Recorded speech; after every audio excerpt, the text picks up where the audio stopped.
Good day. The Clone Trooper saved Star Wars. In 2002, Star Wars was getting somewhat stagnant. The war with the Empire had ended in the late 90s, and the prequel material up to that point had been rather dull. Episode 2 was not that bad, at least upon later reflection. In 2002, I found that the Battle of Geonosis was, in a word, jaw-droppingly epic. We had an army of epic Boba Fett-looking stormtroopers backed up by super epic walkers and a gunship that is second to none. I still have the first Clone Trooper action figure that was released with the Attack of the Clones toy line, and in the intervening years, I have collected 2 Republic gunships full of them. The Clone Troopers inspired the imaginations of many fans, and filled the coffers of Lucasfilm with all the profits made from all those various variants of the Clone Trooper. Star Wars Republic Commando was a video game of the highest caliber. It featured the epic adventures of Delta Squad, a 4-man squad of clone commandos that went on harrowing missions of great justice. When I bought the game, I also picked up the strategy guide. And in the first couple pages of the strategy guide, I saw the first part of Chapter 1 of a Republic Commando novel. The partial chapter ends with the statement, "You will be taking control of Delta Squad, and the adventures of Omega Squad will continue in Hard Contact." Right there in 2004, I was already disappointed. When you get the tie-in novel to a game, you generally want to read about the characters in the game, not a bunch of obviously less cool new guys. Well, here's the thing. According to some older research, Delta Squad was owned by LucasArts, so there was not an easy way for a writer to use those characters. After picking up the novel, I was able to blast through it in about 2 days. And I was somewhat disappointed. I felt the novel was rather slow-paced, and that it was dull. However, in the intervening time, I have actually come to appreciate the novel more and more, and as of 2019, I finally get the novel. So with that, let's crack her open and take a look. The story opens up on Geonosis and is told from the first-person's perspective. It goes through the insanity and uncertainty of that first battle and ends with the viewpoint character Darman listening to his squad being killed while he mans an E-Web. The novel does not pull any punches when it talks about war and the death of comrades. This is far different from Republic Commando the game, where all you really see is shooty shooty shoot shoot. The squad for Republic Commando Hard Contact is introduced over the following chapters. You have Niner, the tough but fair sergeant, Phi, the funny man, a Tin, the stoic dude, and Darman, the simple man trying to make his way through the universe.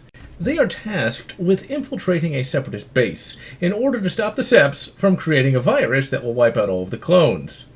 The planet they're going to was originally a farming world that exported some super tasty bark, apparently. The farmers of the world are indentured to the Trade Federation and live lives of privation due to the Trade Federation's draconian policies. The main goal of the plot is another major difference from the game. In the game, you have a standard woohoo explosion concept of shoot everything that moves. Whereas in Hard Contact, Omega is basically the space SAS. They sneak around and get all the elements in order, and then, and only then, do they blow everything up. The novel introduces a new Jedi character named Etain Turmerkin. She is a Padawan of limited skills that shows the Jedi are not all win-the-game characters. The main villain for the novel is the rather generic, but oftentimes hilarious, Gez Hoken, a Mando merc so shitty that the only posting he could get was on a back rocket world of subsistence farmers. He is still a mercenary and is still a major threat to the Omegas. The plot for the novel is an interesting hybrid of old-school Star Wars and more modern, morally gray, late-period Star Wars.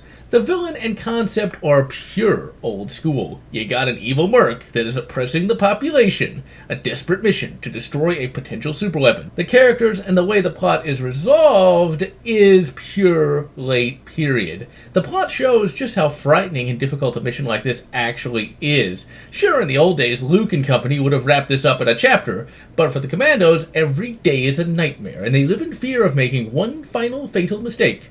Hoken, while somewhat funny, is still a total sociopath, and is still quite scary due to his abilities.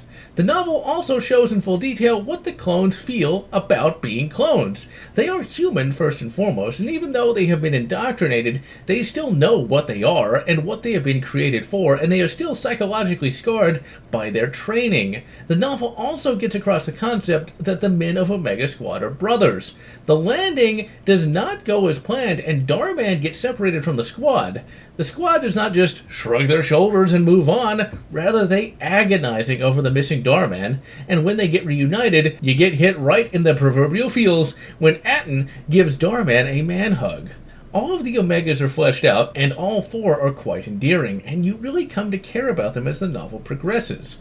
The novel shows that the Jedi are not in any way ready for the Clone Wars, and just because you slap someone with a rank does not mean that they are in any way ready for it.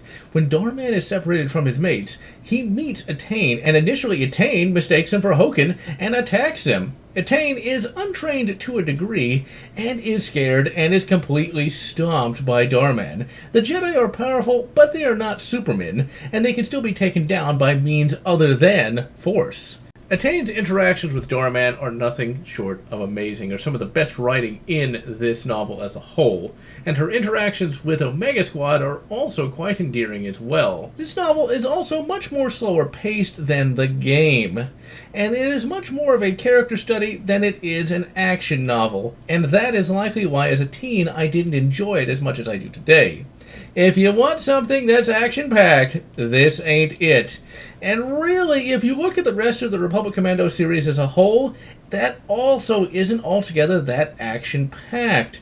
The writer, Karen Traviss, actually understands that commandos are meant to be sneaky snakes that shoot people in the back, not launch a major frontal assault. Now, there are action-packed moments throughout the series, and there are action-packed moments in this novel, with one of the coolest being Niner blowing up a comm station with a mining droid filled with explosives. But these moments are rare. This novel also lampshades the typical hero concept. The people of this planet are held under the thumb of Gez Hoken. Hoken has a militia filled with complete scum, and they push the population around a lot. And during a militia attack on a farming community, Darman attacks and kills an entire militia squad single-handedly. But, unlike with previous novels, everyone is pissed, as that only brings more heat upon them. Despite this novel being more morally gray than previous Star Wars books, it is still filled to the brim with some good old-fashioned hero stuff, and is still pretty damn entertaining. This novel also introduced Mandalorians. The Mandalorians finally become a faction with this novel's release. They actually get a society and their own language. In the past, we only knew of Boba Fett, and even then it was just the armor that he wore. And also, Boba Fett is a goddamn Mandalorian. As of Legacy of the Force, he was the leader of the Mandalorians. This novel also gives us the concept of the Mandalorian character, and we actually get to see certain bits of the Mandalorian language interspersed throughout the text. And it introduced the term "dickit" into my lexicon. And thus we get to the final element of this review. Karen Traviss. When I was deep into reading Republic Commando, I thought she was one of the very best EU writers, and really, even as of today, even though she kind of caused Halo to become not nearly as good as it once was, I still have the opinion that at least when she was writing Republic Commando, she was an absolutely excellent writer. Her characters and characterizations were second to none, and she actually figured out a way to make Republic Commando and the prequels work. With how epic the Commandos were, why didn't we see or hear of them in the original trilogy?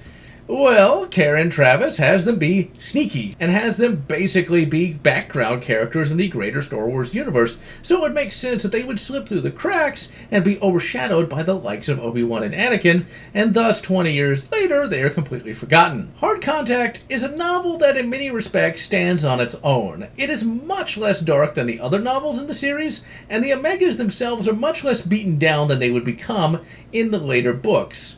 It stands on the precipice of a new order of Star Wars novels, and is one that I cannot recommend enough. And so, I am GeneralLotz, wishing you good Rogue Squadron, and good Axis in Time, or whatever makes you happy.